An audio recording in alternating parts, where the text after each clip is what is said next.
जय हिंद दोस्तों, मैं कन्हैया कुमार एक बार फिर से आपका जीके प्लान पे स्वागत करता हूं। और देखिए कि ऑल आउट का जो बुक है उसका हम लोग मास्टर वीडियो देख रहे हैं लोग। तो इसमें छठा क्लास का संपूर्ण देख लिया जाएगा। पहला क्वेश्चन इसमें पूछा जा रहा है, सही मिलान करें। तो इसमें मिलान करना है सही। तो पहला में देखिएगा कि कार्बोहाइड्रेट दिया गया है और इसके सामने अच्छा इसमें मिलान करना है। तो कार्बोहाइड्रेट क्या करता है कि ऊर्जा प्रदान करने वाला ये भोजन होता है, तो एक आपका 2 हो जाएगा। और कार्बोहाइड्रेट आपका देखिए कि केला में बहुत अच्छा मिलता है, इसी कारण देखिए खिलाड़ियों को खेल के मैदान में केला खिलाया जाता है। और इसके बाद प्रोटीन देखिएगा कि प्रोटीन ये शरीर के निर्माणकर्ता के रूप में जाना जाता है, तो ये आपका बी का 1 हो जाएगा।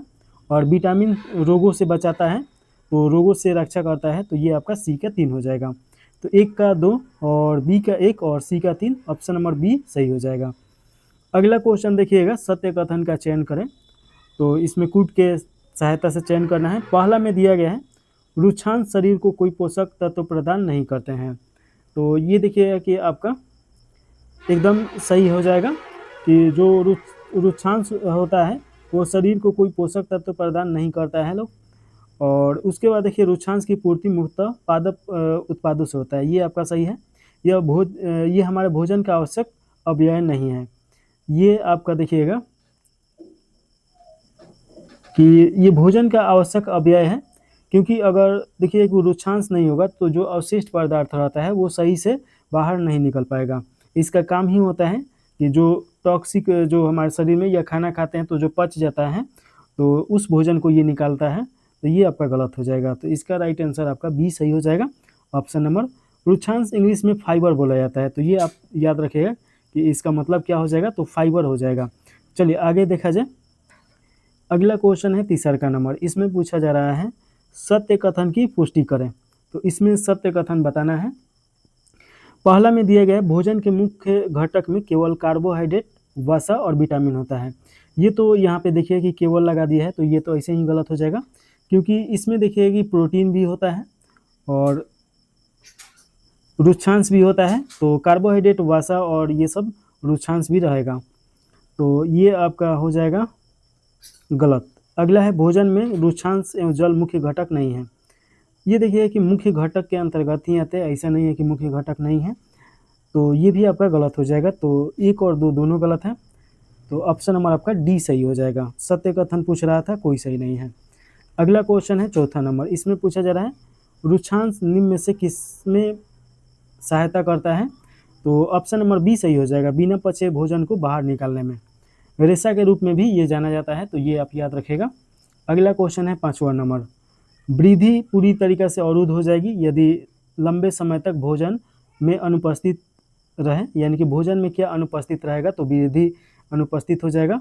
तो देखिए प्रोटीन तो होना ही चाहिए, बिना प्रोटीन का शरीर का निर्माण सही ढंग से नहीं होगा, तो प्रोटीन चाहिए और साथ में कार्बोहाइड्रेट भी चाहिए। तो ये आप याद रखिएगा कि दोनों चाहिए, और विटामिन नहीं चाहिए, तो जहाँ पे 4th है वो काट दीजिए। और वसा भी देखिएगा कि वसा का काम होता है, लेकिन ये आपका वृद्धि नहीं कराता है, ये कार्बोहाइड्रेट का कह सकते हैं, यानी कि उपभोजन। जब कार्बोहाइड्रेट नहीं रहता है तो वसा वो टूटना स्टार्ट होता है। तो ऑप्शन नंबर देखिए कि 1 और 2 हो जाएगा, ये इनडायरेक्ट इसमें नहीं आएगा, तो ऑप्शन नंबर 1 हो जाएगा सही।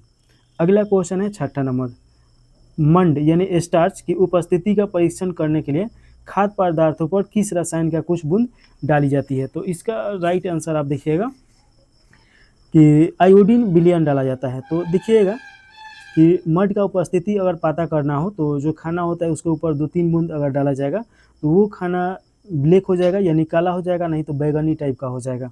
तो उससे पता चल जाएगा कि इसमें आपका मड है, तो ऑप्शन नंबर आपका सी सही हो जाएगा। अगला क्वेश्चन देखिएगा, इसमें 7 नंबर क्वेश्चन है, अभिकथन और कारक दिया गया है और पूछा जा रहा है कि कौन सा सही है कौन सा गलत है। पहला में दिया गया है अभिकथन में, कांच, जल, वायु तथा सभी प्लास्टिक पारदर्शी पदार्थों के उदाहरण हैं। तो देखिए कि आपका सभी प्लास्टिक तो नहीं होगा, आप प्लास्टिक के बोतल या प्लास्टिक के जैसे कि कुर्सी देखे होंगे तो वो तो पारदर्शी नहीं होता है। पारदर्शी का मतलब क्या होता है कि प्रकाश जो होता है उसको पार कर सके, तो कांच को, जल को, वायु को पार करता है, और प्लास्टिक भी जो जैसे पॉलीथीन ये सब होता है वो सब पार करता है, लेकिन जो मोटा प्लास्टिक रहेगा उसे पार नहीं करेगा। तो ये आपका गलत हो गया। कारण देखिएगा कि ऐसे पदार्थ जिनसे आर पार वस्तुओं को देखा जा सके उन्हें पारदर्शी कहा जाता है। ये आपका एकदम सही है, लेकिन इसका आपका सही से डिस्क्राइब नहीं कर रहा है। तो इसका राइट आंसर देखिए है कि कथन असत्य है, कारक सत्य है। तो ऑप्शन नंबर सी सही हो जाएगा। अगला क्वेश्चन देखिएगा, निम्न पर विचार करना है। पहला में दिया गया है सत्य कथन का चुनाव करना है, तो ये आप ध्यान दीजिएगा। सभी धातुएं चमकदार होती है, तो ये आपका सही हो जाएगा। देखिए कि जो धातु होता है उसका कंडीशन क्या होता है कि चमकदार होता है, और साथ में क्या होता है कि उसको पीटने के बाद टन टन का आवाज़ आना चाहिए। तो टन टन का आवाज़ आता है, और पीटने के बाद वो चादरा के रूप में वो फैलता है। तो ये आपका ये हो जाएगा उसका कि क्या क्या होना चाहिए उसमें। तो पहला तो ये सही है। दूसरा का देखिए कि वायु से क्रिया कर कुछ धातुएं अपनी चमक खो देती है, ये भी आपका सही है। जैसे कि आप देखिए कि तांबा जो होता है, तांबा का अगर कोई बर्तन है या कोई भी सामान है, तो वायु से अभिक्रिया करके वो हरा हो जाता है। तो अभिक्रिया करने के बाद चमक खो देगा, तो ये आपका सही हो जाएगा। चांदी भी देखिए कि धीरे धीरे वो अपना चमक खोते जाता है। तो ऑप्शन नंबर आपका दोनों सही है, तो सी सही हो जाएगा। अगला क्वेश्चन है 9वां नंबर। इसमें पूछा जा रहा है पदार्थों के समूहीकरण के बारे में निम्नलिखित कथनों पर विचार कीजिए, और इसमें आपका सही कथन का चुनाव करना है। पहला में देखिएगा, पदार्थ को उनके गुणों में समानता और अंतर के आधार पर समूहित किया जाता है, ये आपका सही हो जाएगा। लोहे की कीलें पानी में डूब जाती है, जबकि लकड़ी का गुटका तैरता रहता है, ये भी आपका सही है। सभी ठोस पदार्थ पानी में डूब जाते हैं, ऐसा नहीं है कि सभी ठोस पदार्थ डूब जाते हैं। आप देखिए कि लकड़ी जो है, ये लकड़ी भी तो ठोस पदार्थ है, तो ये पानी के ऊपर तैरते रहता है। तो ये आपका गलत हो जाएगा। तो इसमें सही पूछ रहा है, तो 1 और 2, तो ऑप्शन नंबर ए सही हो जाएगा।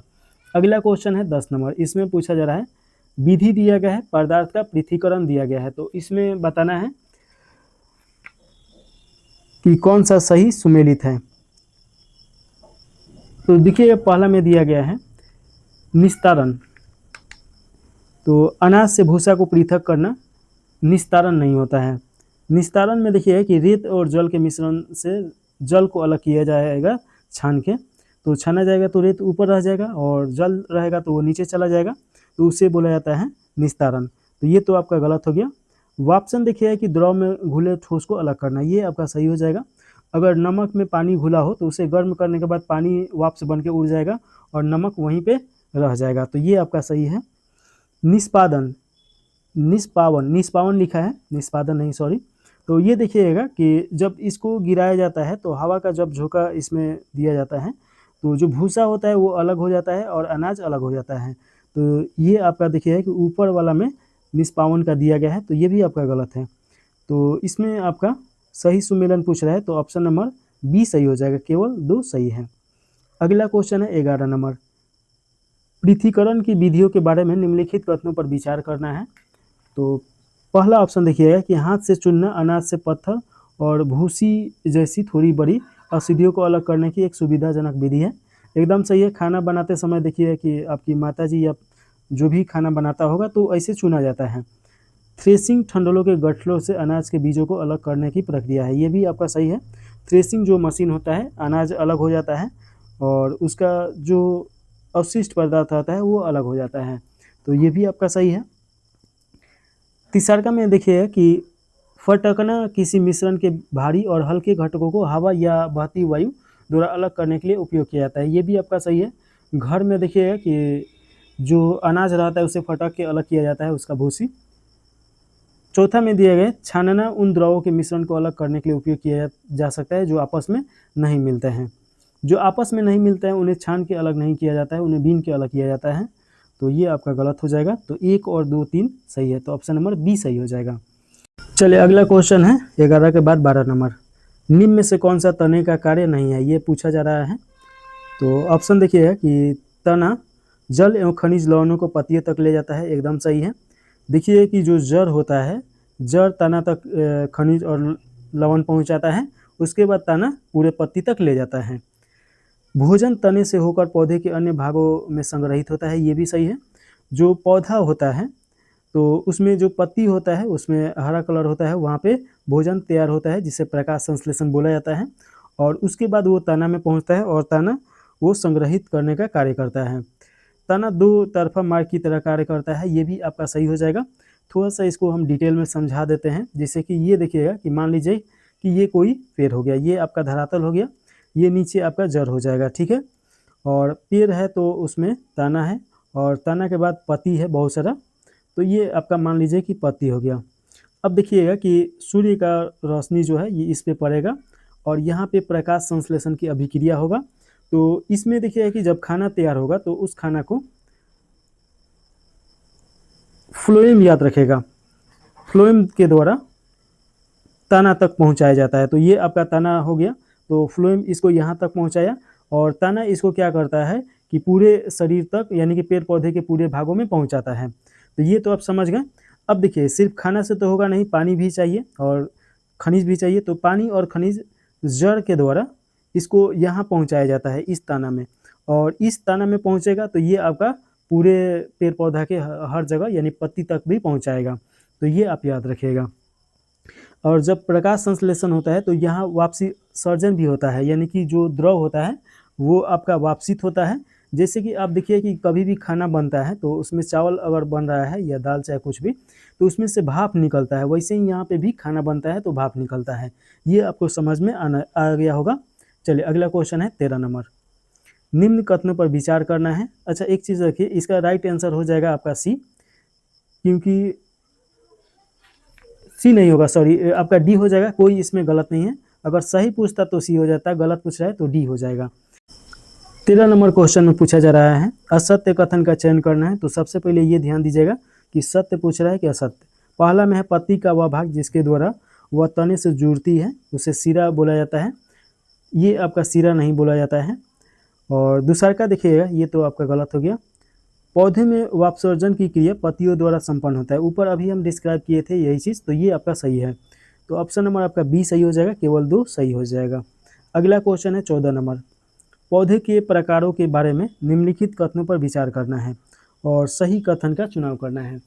तो इसमें देखिएगा पहला में दिया गया है जिन पौधे के तने हरे और कोमल होते हैं उन्हें साग कहते हैं और वो आमतौर पर छोटे होते हैं। ये आपका एकदम सही है। देखिए कि जो कोई भी साग होता है उसका डिफिनेशन यही होगा, छोटा पौधा होता है, कोमल होता है, उसका तना भी खाते हैं लोग। देखिए कि झाड़ियों में तने के आधार के पास से शाखाएं निकलती है, ये भी सही है। और इसका तना कठोर होता है लेकिन बहुत मोटा नहीं होता है, ये भी आपका सही डिफिनेशन है। वृक्ष बहुत ऊंचे पौधे होते हैं जिनके तने कठोर और मोटे होते हैं, इनकी शाखाएं ऊपरी भाग से निकलती है, ये भी आपका सही हो जाएगा। कोई भी वृक्ष देखिएगा आम या कटहल का तो एकदम ऐसा ही आपको देखने को मिलेगा।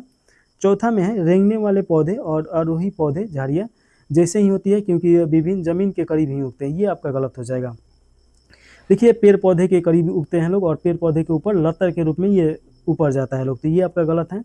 तो 1 2 3 सही है, ऑप्शन नंबर बी में दिया गया है, तो राइट आंसर बी सही हो जाएगा। अगला क्वेश्चन में देखिएगा 15 नंबर क्वेश्चन है, इसमें पूछा जा रहा है पौधे के विभिन्न भागों के कार्यों के बारे में निम्नलिखित कथनों पर विचार करना है और सही कथन का चुनाव करना है। तो इसमें देखिएगा पहला में दिया गया है पत्तियां प्रकाश संश्लेषण नामक प्रक्रिया द्वारा पौधे के लिए भोजन तैयार करती है, एकदम सही है। प्रकाश संश्लेषण की प्रक्रिया के दौरान पत्ती से ऑक्सीजन निकलता है, ये भी आपका सही है। पत्ती में सिराओं की बनावट को सिरा विन्यास कहते हैं और जाल जैसी बनावट को जालिका रूपी सिरा विन्यास बोला जाता है, ये भी आपका सही है। तना पौधे में पत्तियों से जड़ों तक पानी को नीचे की ओर पहुंचाता है, ये आपका गलत हो जाएगा। तना पौधे से जड़ों तक पानी को कैसे पहुंचाएगा, जड़ आपका पहुंचाएगा तना तक। अभी ऊपर देखे थे लोग, तो 1 2 3 सही है, तो ऑप्शन नंबर बी सही हो जाएगा। अगला क्वेश्चन में पूछा जा रहा है निम्नलिखित में से वापसीकरण की सही परिभाषा कौन सी है। तो इसका राइट आंसर देखिएगा कि जल के उसकी वाष्प में बदलने की प्रक्रिया, ये आपका सही परिभाषा है, तो ऑप्शन नंबर बी सही हो जाएगा। अगला क्वेश्चन निम्न कथनों पर विचार कीजिए और सत्य कथन का चयन करना है। तो इसमें देखिए कि उपास्तिकों के कारण शरीर के किसी भी भाग को मोड़ा अथवा घुमाया जा सकता है, यानी घुमा सकते हैं, उपास्तिक नहीं होता है, ये आपका गलत हो जाएगा। देखिएगा कि इसे आपका जैसे कोहनी हो गया, कंधा हो गया, गर्दन हो गया, तो इसको आसानी से घुमाया जा सकता है, इसका कारण होता है कि संधि। तो ये आप याद रखिएगा, संधि के कारण हम लोग घुमा पाते हैं। दुसारका है शरीर में जहाँ पे दो हिस्से एक दूसरे से जुड़ती है उसे उपास्तिक बोला जाता है, नहीं। जैसे कोहनी हो गया, गर्दन हो गया, इसे संधि बोला जाता है। तो ये भी आपका गलत है, तो दोनों गलत है और इसमें सही पूछ रहा है, तो ऑप्शन नंबर डी सही हो जाएगा। सही रहता तब सी होता। अगला क्वेश्चन है 18 नंबर, इसमें मिलान करना है और देखिए कि मिलान कीजिएगा कंदुकु खलिका संधि।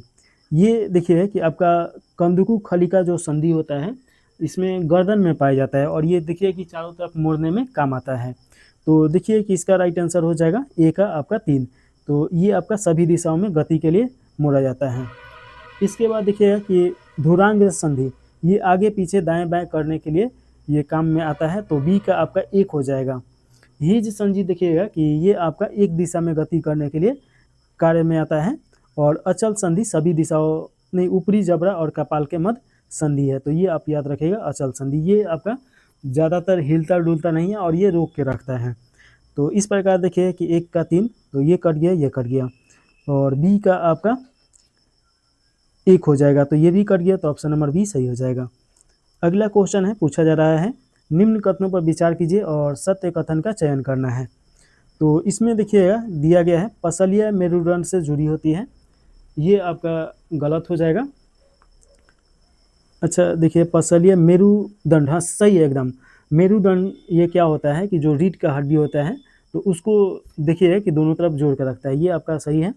वक्ष के दोनों तरफ 12 जोड़ी पसलिया होता है, ये आपका गलत हो जाएगा। 12 जोड़ी नहीं 6 जोड़ी होता है और कुल 12 पसलिया होता है, तभी तो 6 पैक बनता है। अब देखिए कि यहाँ पे शरीर के सभी अंग पसली पंजर में सुरक्षित होते हैं। सभी अंग कैसे रहेगा, आँख तो बाहर है, उसमें हार्ट जो रहता है वो सुरक्षित रहता है। तो ये भी गलत है और ये भी गलत है और इसमें सही पूछ रहा है, तो ऑप्शन नंबर आपका बी सही हो जाएगा, केवल एक सही है। केंचुए के बारे में असत्य का चयन करना है। तो देखिएगा इसमें पहला में दिया गया है यह अपने रास्ते में आने वाली मिट्टी को खाता है, एकदम सही है, ये मिट्टी खाता है। इसमें अस्थियाँ भी पाई जाती है, इसमें अस्थियाँ नहीं पाया जाता है, तो ये आपका गलत हो जाएगा। पेशियाँ शरीर के घटते बढ़ने में सहायता करता है, ये भी आपका सही है। देखिए कि जो केचुआ होता है लोग, ये सिकुड़ता है लोग फिर आगे बढ़ता है लोग, शरीर में चिकने पदार्थ चलने में सहायता करती है, ये भी आपका सही हो जाएगा। तो ऑप्शन नंबर आपका बी सही है क्योंकि गलत इसमें बताना था। अगला क्वेश्चन है घोंघा के बाह्य कंकाल पर विचार करना है। तो इसमें देखिएगा पहला सत्य कथन चुनना है, ये ध्यान दीजिएगा। इसे कवच कहा जाता है, एकदम सही है। उसका जो बाह्य कंकाल होता है वो कवच के रूप में काम करता है। यह अस्थियों का बना होता है, ये अस्थि का बना नहीं होता है, तो ये भी आप ध्यान दीजिएगा। यह एक कवच एकल होता है, तो ये आपका गलत हो जाएगा। यह चलने में सहायता करता है, तो ये देखिए कि चलने में सहायता कैसे करेगा, ये तो ऊपर कवच रहता है, तो ये आपका गलत हो जाएगा। तो ऑप्शन नंबर आपका ए सही हो जाएगा क्योंकि एक ही सही है। अगला क्वेश्चन है 22 नंबर, पक्षियों का शरीर उड़ने हेतु अनुकूल होता है क्योंकि, इसका क्या कारण है कि अनुकूल होता है। तो पहला में देखिएगा अस्थियों में वायु प्रकोष्ठ होता है, एकदम सही है, इसमें वायु प्रकोष्ठ होता है। अस्थियाँ हल्कू परंतु मुलायम होती है, अस्थि मुलायम नहीं होता है, अस्थि हार्ड होता है, तो ये आपका गलत हो जाएगा।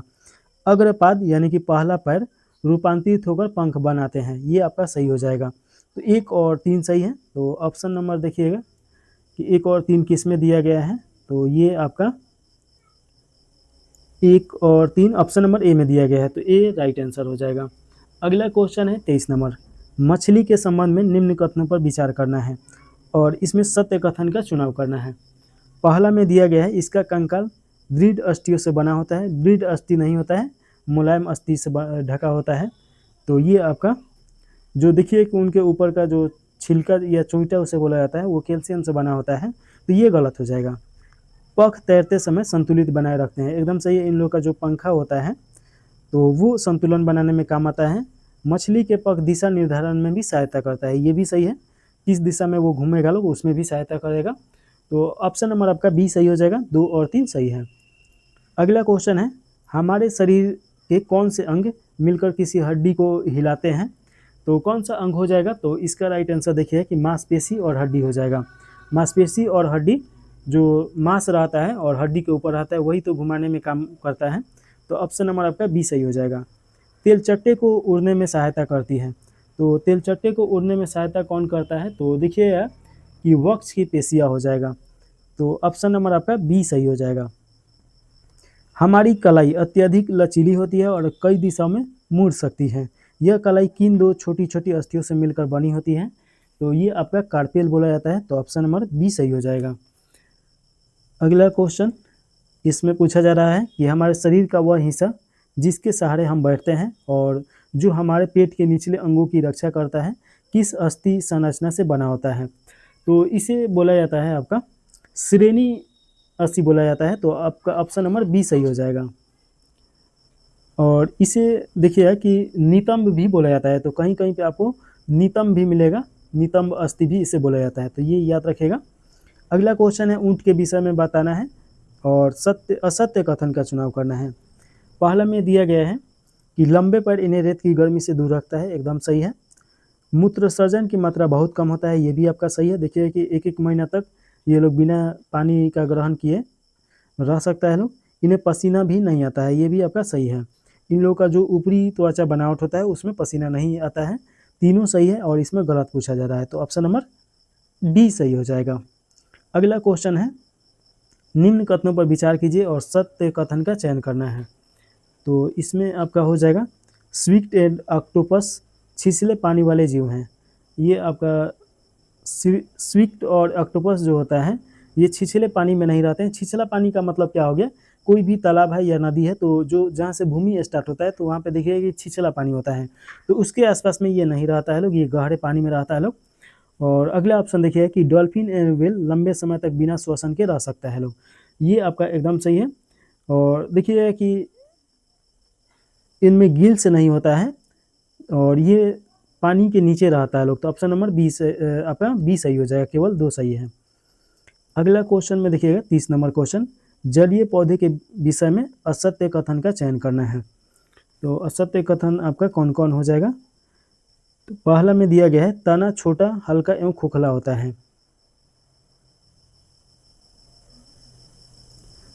तना छोटा हल्का एवं खोखला, तना हल्का और खोखला तो नहीं होता है।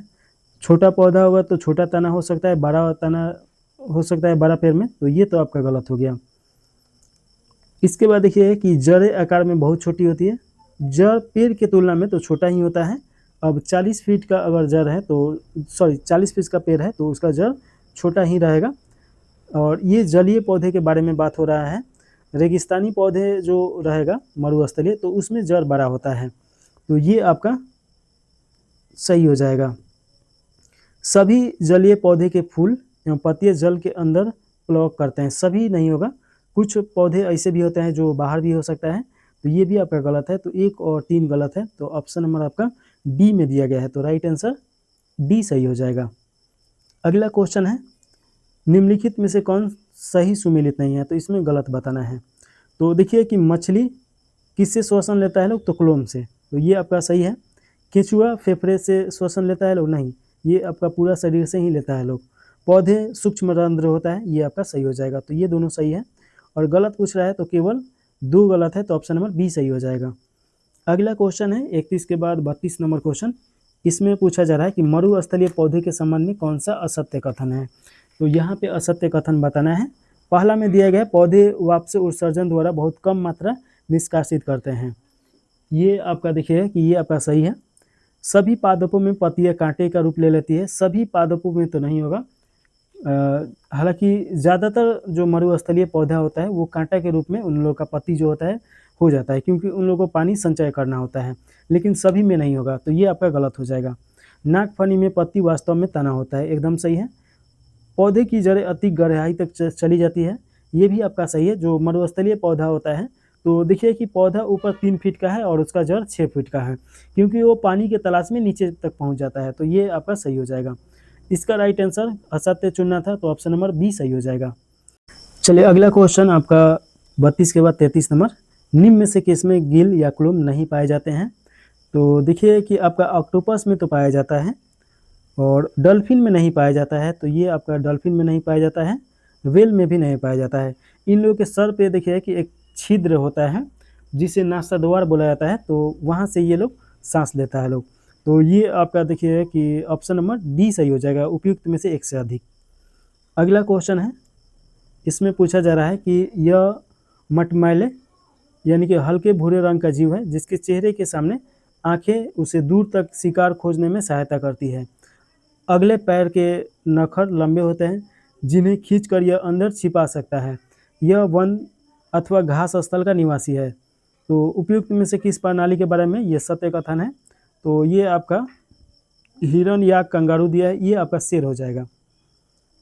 तो ऑप्शन नंबर आपका बी सही हो जाएगा। अगला क्वेश्चन है 35 नंबर। आवास और अनुकूलन के बारे में निम्नलिखित कथनों पर विचार कीजिए और सही कथन का चुनाव करना है। पहला में दिया गया है, वह स्थान जहाँ जीव रहते हैं आवास कहलाता है। यह इन्हें भोजन, जल, वायु और आश्रय प्रदान करता है। ऑप्शन नंबर ए सही हो जाएगा। किसी जीव की वे विशेषताएं और आदतें जो उन्हें किसी स्थान पर स्वाभाविक रूप से रहने में सक्षम बनाती है, अनुकलन बोला जाता है। ये आपका सही हो जाएगा।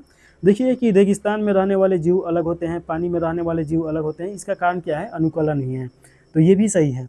एक ही आवास में कई प्रकार के पौधे और जंतु रह सकते हैं, ये आपका सही है। तो सभी सही है, तो ऑप्शन नंबर आपका बी सही हो जाएगा। 1, 2, 3 सही है। अगला क्वेश्चन देखिएगा, इसमें 36 नंबर क्वेश्चन है। सजीवों की विशेषताओं के बारे में निम्नलिखित कथनों पर विचार करना है और सही कथन का चुनाव करना है। पहला में दिया गया है, सभी सजीवों को भोजन की आवश्यकता होती है, एकदम सही है, जो उन्हें ऊर्जा और वृद्धि के लिए आवश्यक सामग्री प्रदान करता है, एकदम सही है।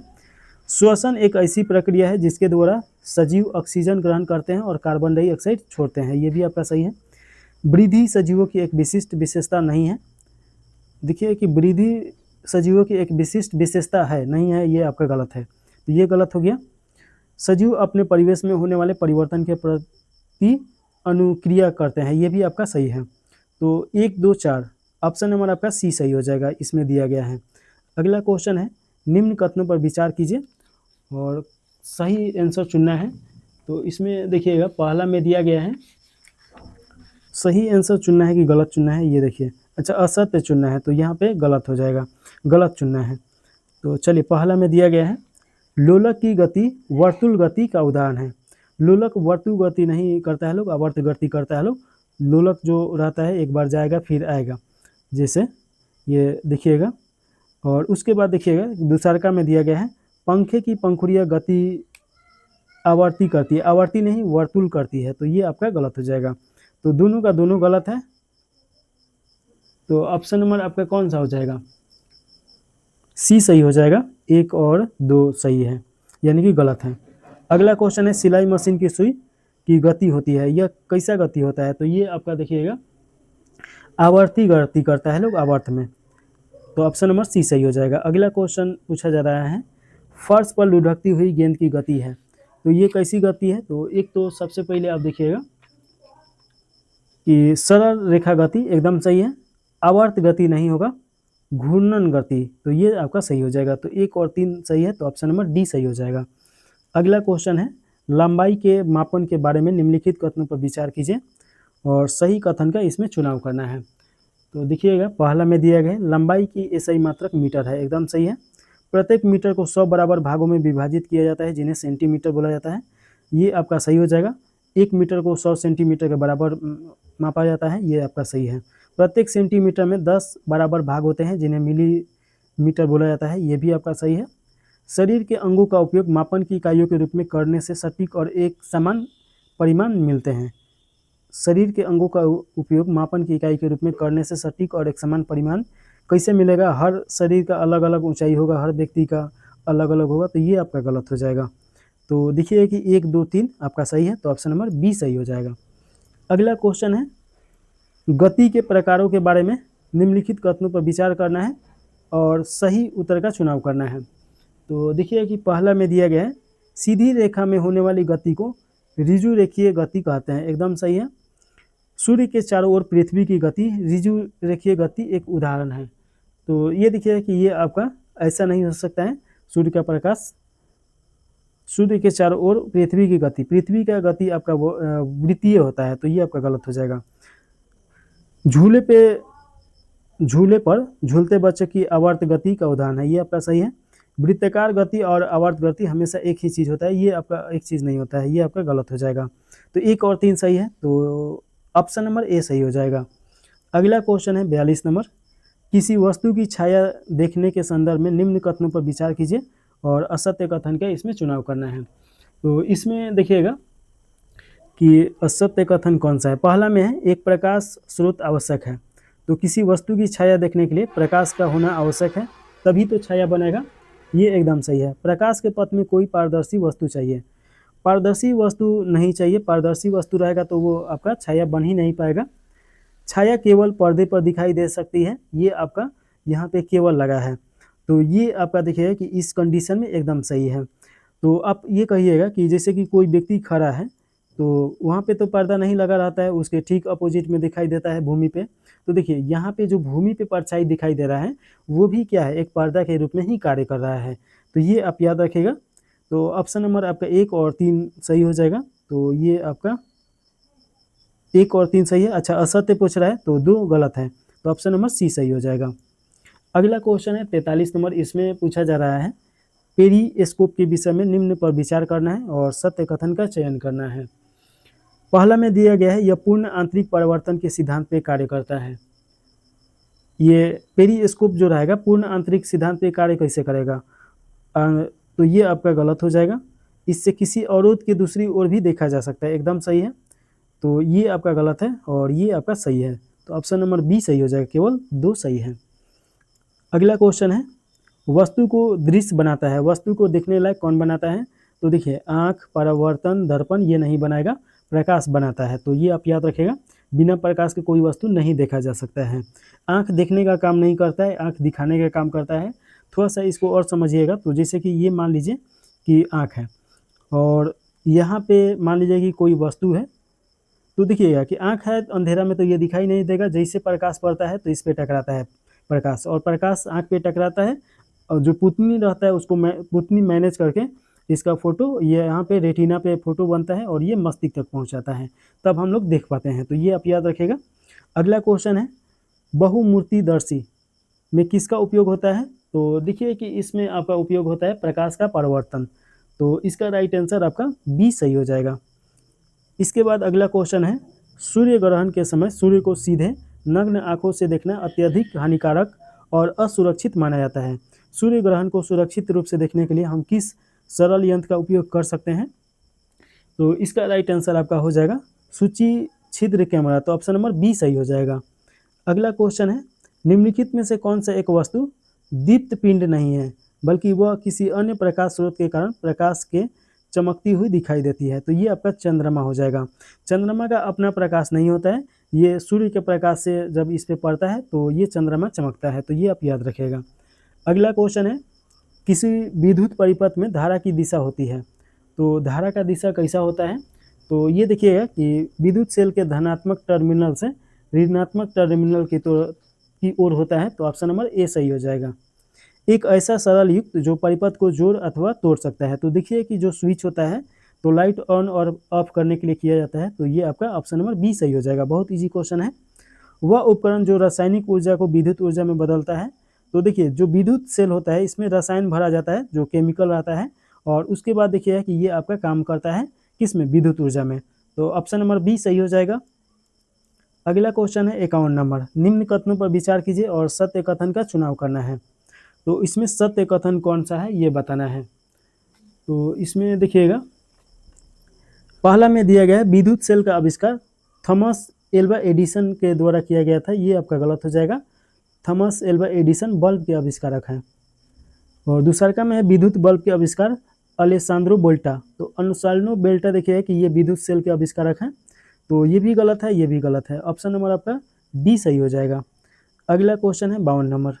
निम्न कथनों पर विचार कीजिए और सत्य कथन का चुनाव करना है। तो इसमें देखिएगा पहला में दिया गया स्वतंत्र रूप से लटके चुंबक की दिशा केवल उत्तर की ओर होती है। देखिए कोई भी चुंबक होगा तो उसका 2 ध्रुव होता है। जैसे ये मान लीजिए चुंबक है तो एक आपका इधर ध्रुव होगा, एक इधर होगा, और जब इसको बीच में से लटकाया जाएगा तो एक उत्तर की तरफ जाएगा तो दूसरा का दक्षिण की तरफ जाएगा। तो ये तो आपका गलत हो जाएगा। सभी चुंबक के 2 ध्रुव होते हैं चाहे उसका आकार कैसा भी हो, एकदम सही है।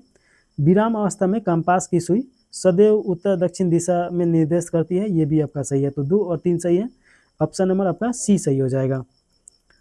अगला क्वेश्चन 53 नंबर क्वेश्चन है चुंबक अपना चुंबक तो खो सकता है यदि चुंबक को हथौड़े से पीटा जाए, ऊंचाई से गिराया जाए, गर्म करने पे। ये आपका असत्य कथन बताना है। तो देखिएगा कि इसमें आपका ये भी आपका सही है, ये भी सही है, ये भी सही है, और 1, 2, 3 इसमें कहीं दिया नहीं है, तो ऑप्शन नंबर आपका डी सही हो जाएगा। तो देखिए कि यहाँ पे बहुत घुमा के क्वेश्चन पूछा है, बहुत ईजी क्वेश्चन है, लेकिन थोड़ा सा इसे घुमा दिया है। अगला क्वेश्चन है 54 नंबर, निम्न में से कौन सा कृत्रिम चुंबक का प्रकार नहीं है? तो इसमें आपको बताना है कि कौन सा कृत्रिम चुंबक का प्रकार नहीं है। पहले ये चीज़ समझिए कि कृत्रिम क्या है और प्राकृतिक क्या है। तो जो प्राकृतिक के द्वारा, नेचर के द्वारा बनाया गया उसे प्राकृतिक बोलते हैं, और जो मानव के द्वारा बनाया गया है उसे कृत्रिम बोला जाता है। तो कृत्रिम चुंबक पूछा जा रहा है, तो देखिए इसमें आपका छड़ चुंबक ये आपका कृत्रिम चुंबक है, नाल चुंबक ये भी हो जाएगा, गोलाक चुंबक ये भी हो जाएगा, तीनों आपका कृत्रिम चुंबक है। तो ऑप्शन नंबर आपका डी सही हो जाएगा। और देखिए कि प्राकृतिक चुंबक वो होता है जो पत्थरों वत्थरों में पाया जाता है। अगला क्वेश्चन है 55 नंबर, केंचुए एक विशेष समय पर ही जमीन से बाहर आते हैं, क्योंकि क्या कारण होता है? तो भारी वर्षा के कारण ये बाहर आता है लोग, और भूकंप के कारण तो नहीं आएगा लोग, भोजन की कमी के कारण भी नहीं आएगा लोग, मृदा में नाइट्रोजन की कमी के कारण भी नहीं आएगा लोग, भारी वर्षा होता है तो ये बाहर आता है लोग। अगला क्वेश्चन है सही मिलान करना है कूट की सहायता से। पहला में दिया गया है कि ऑक्सीजन, तो ऑक्सीजन देखिएगा कि ये किस लिए काम में आता है? बंद कमरे में घुटन का अनुभव, नहीं ये तो नहीं होगा, ये आपका कार्बन डाइऑक्साइड हो जाएगा। जल चक्र हेतु, पौधे में श्वसन के लिए, तो मृदा की उर्वरता बढ़ाने में, ये आपका हो जाएगा 3, तो 1 का 3 है तो ये कट गया, ये कट गया। नाइट्रोजन जो होता है आपका मृदा के रूप में काम लिया जाता है, तो ये बी का आपका 4 हो जाएगा, तो ये भी कट गया। कार्बन डाइऑक्साइड ये क्या करता है कि आपका बंद कमरे में घुटन का महसूस कराता है, तो जैसे हम लोग तो ऑक्सीजन लेते हैं लोग, कार्बन डाइऑक्साइड छोड़ते हैं लोग, तो इसीलिए जब घर बनता है तो दरवाजा खिड़की ये सब लगाया जाता है ताकि ऑक्सीजन आ सके। जलवाष्प आपका जल चक्र हेतु आवश्यक है, तो ऑप्शन नंबर आपका बी सही हो जाएगा। 56 के बाद 57 नंबर क्वेश्चन है, वात सूचक प्रयुक्त होता है, तो वात सूचक किसमें प्रयुक्त होगा? तो ये आपका वायु की दिशा मापने हेतु, तो ऑप्शन नंबर आपका बी सही हो जाएगा। प्रकाश संश्लेषण के विषय में निम्न पर विचार कीजिए और असत्य कथन का चयन करना है। तो देखिए कि पहला में दिया गया पौधे ऑक्सीजन का प्रयोग करते हैं, पौधे ऑक्सीजन का प्रयोग नहीं करते हैं, पौधे कार्बन डाइऑक्साइड का प्रयोग करते हैं और उसके बाद ऑक्सीजन छोड़ते हैं, तो ये आपका गलत हो जाएगा। पौधे ऑक्सीजन उत्पन्न करते हैं, ये एकदम सही है, तो ऑप्शन नंबर आपका बी सही हो जाएगा, केवल 2 सही है। अगला क्वेश्चन है कथन, सही कथन चुनाव करना है। हवा और उसके घटकों के बारे में नीचे दिए गए कथनों पर विचार करें। तो इसमें देखिएगा पहला में दिया गया है हवा कई गैसों का मिश्रण होता है, एकदम सही है कि हवा कई गैसों का मिश्रण होता है, तो ये सही हो जाएगा। ऑक्सीजन जलने में सहायक होता है, हवा का वो हिस्सा है जिसकी जरूरत सांस लेने के लिए है, ये भी एकदम सही है।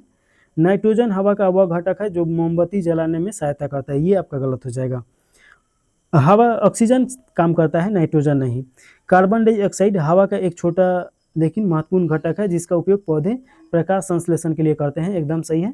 तो 1, 2 और 3 सही हो जाएगा, तो ऑप्शन नंबर आपका बी सही है। 59 के बाद अगला क्वेश्चन है 60 नंबर क्वेश्चन, हवा के गुणों के बारे में नीचे दिए गए कथनों पर विचार करना है और सही कथन का चुनाव करना है। तो देखिएगा पहला में दिया गया है पृथ्वी को घेरे हुए हवा की पतली परत को वायुमंडल कहते हैं, एकदम सही है। जैसे जैसे हम वायुमंडल में ऊपर जाते हैं हवा और अधिक सघन होती जाती है, ये भी आपका सही है। तो 1 और 2 सही है, तो अब पृथ्वी को घेरे हुए हवा की परतें, पतली परत को वायुमंडल कहते हैं, ये आपका सही है। जैसे जैसे हम वायुमंडल में ऊपर जाते हैं वहाँ हवा और अधिक सघन नहीं होता है, विरल हो जाता है, तो ये आपका गलत हो जाएगा। तो ऑप्शन नंबर आपका ए सही हो जाएगा। तो इस प्रकार देखिएगा कि आपका 6ठा क्लास का यहाँ पे एनसीईआरटी फिजिक्स केमिस्ट्री बायोलॉजी यहाँ पे समाप्त होता है। अगला क्लास 7वां देखेंगे। तो चलिए समाप्त कर दिया जाए। जय हिंद, जय भारत। चैनल को लाइक और सब्सक्राइब जरूर कर दीजिएगा।